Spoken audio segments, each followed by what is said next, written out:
All right, let's dive into the story of Israel's very first king, Saul.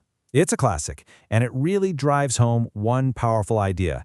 You have to be so careful what you wish for. I mean, we've all been there, right? You want something so bad, you finally get it, and then that sinking feeling hits. This isn't what you thought it would be at all.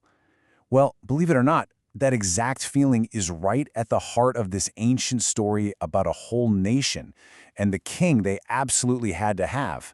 So, let's set the scene. The people of Israel are fresh off this huge spiritual high. They've turned back to God, and He just delivered them from their enemies, the Philistines. Things are looking up. But then, right on the heels of this victory, they hit a wall. They go to their prophet Samuel and say, "Hey, we want a king, like all the other nations have." And for God, this was a massive slap in the face, a total rejection of His rule over them. So what was the big deal? Well, for centuries, God had been their king, their protector. He'd raise up leaders whenever they were needed. But suddenly, that wasn't good enough. The people felt insecure. They looked around at their neighbors and wanted what they had, a king they could physically see, a guy with a permanent army, with horses, with chariots, all the hardware. They wanted security they could count on with their eyes, not a faith they had to live by. Now here's where it gets really interesting. God's response is, well, it's surprising.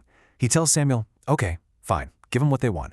But he adds a huge condition. Before you do, you have to warn them. So Samuel lays it all out. He explains that this kind of king, a king like all the nations, is going to be oppressive. He's going to take their sons for his army, their daughters for their court, their best land and crops to fuel his power. The warning couldn't be clearer. You're going to end up hating the very thing you're begging for right now. But despite that pretty terrifying warning, the people just dug in their heels. They insisted. And so, the search for Israel's first king begins, and the man who steps onto the scene, a guy named Saul. And, from a purely human point of view, he looked like the perfect guy for the job. Let's just look at his resume, okay? He's from the tribe of Benjamin, one of the smaller, less powerful tribes. He's described as young, incredibly handsome, and super tall, like a full head taller than anybody else around. I mean, if you were casting the role of king for a movie, you'd pick a guy who looks exactly like Saul. He just looked the part. And this is where we see the deep, almost poetic irony of the whole situation.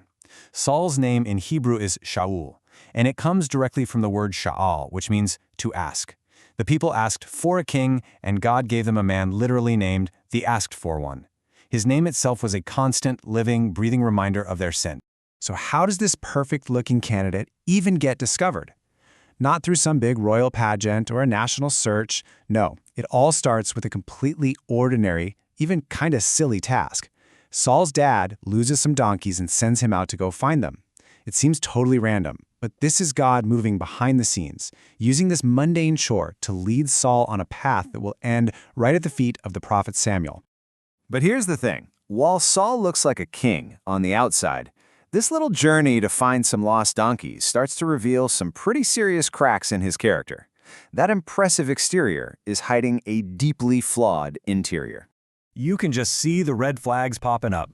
First, after searching for days, it's not even Saul's idea to get help. It's his servant who says, "Hey, I know a prophet around here we could ask."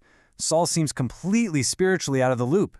Then his first thought is, well, what can we pay the guy? As if a prophet of God is just some transaction. And on top of all that, he's the one who's ready to give up. He wants to quit the search and go home. This is not the decisive leader you're looking for. So, when Saul finally does meet Samuel, the prophet anoints him king in private. But to prove that this whole thing is really from God, Samuel gives him 3 very specific signs that will happen. These signs are designed to just blow Saul's mind and show him, beyond a shadow of a doubt, that God is in complete control of everything. Now, that third sign, that's the big one. The Spirit of God rushes upon Saul, and he starts prophesying. He's supernaturally empowered, just buzzing with divine energy. Samuel even tells him, after this, you should do whatever your hand finds to do, which was a pretty big hint, since there was a Philistine outpost right nearby. So, what does our newly empowered leader do with all this momentum? He prophesies, he worships, and then he just goes home. That's it. No attack, no grand first move, no seizing the moment.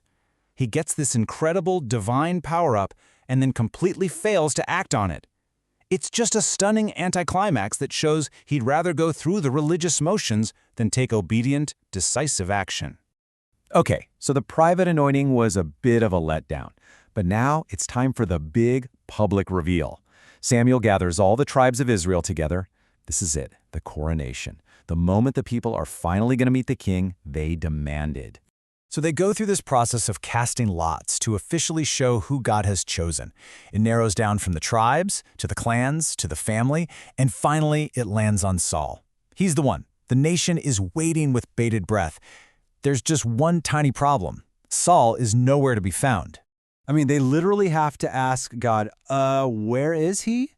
And the answer is, well, it's just pathetic. It reveals everything you need to know about his character. He's hiding among the baggage, the supplies. Israel's first king, this tall, handsome man, is found cowering behind the luggage because he's terrified of the responsibility. So they drag him out from behind the baggage, and it becomes immediately obvious that while the people got a king, they did not get the kind of kingship they imagined. God put some very strict conditions on this whole deal. And this really gets to the heart of the whole conflict. It comes down to two different words for ruler. The people wanted a melech. Think of an all-powerful king, a strong man, just like the other nations had. But what God gave them was a nagid, which is more like a prince, a vice-regent, a leader who was supposed to serve under God's ultimate authority. He wasn't the source of security, God was. And to make this crystal clear, Samuel basically reads them the Riot Act. He reminds them of the rule book for kings that was written centuries earlier in the book of Deuteronomy. And that rule book says this king is not allowed to build up a huge army or collect a bunch of wives for political power or hoard piles of gold. No, his primary job was to be a student of God's law. So how did the crowd react? Well, it was mixed. Most of them cheered, "Long live the king." They saw the tall, good-looking guy, and that was enough for them. But there was this other group, called scoundrels, who just despised him. And why?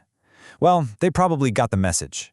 They realized this restrained, God-fearing ruler wasn't the kind of absolute powerhouse they had been hoping for. The whole story just leaves us with this really challenging question to chew on.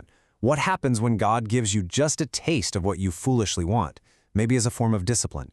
It really makes you think that sometimes the most merciful thing in the world is not getting exactly what we think we want.